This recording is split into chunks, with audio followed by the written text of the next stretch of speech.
உங்க வீட்டு பையன் என் தங்கச்சியை கட்டிக்கிடணும்னா அதுக்கு எனக்கு ஒரு கண்டிஷன் இருக்கு.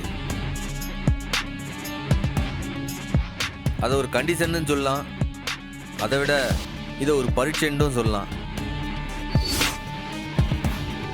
சரி, தாராளமா அந்த டெஸ்ட்டை வைங்க. என் பையன் கட்டாயம் பாஸ் பண்ணுவான்.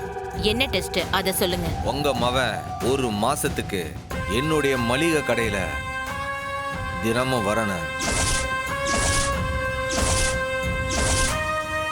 சாதாரணமா இல்ல, என் கடையில வேலை செய்யற பையனா வந்து நிக்கணும். எல்லாத்தையும் கத்துக்கிடணும். அவருடைய வேலை எனக்கு பிடிச்சிருந்தா ஒரு மாசத்தோட முடிவில் என் தங்கச்சி அவருக்கு கல்யாணம் பண்றதை பத்தி யோசிப்போம். நான் பாத்துக்கிறேன்.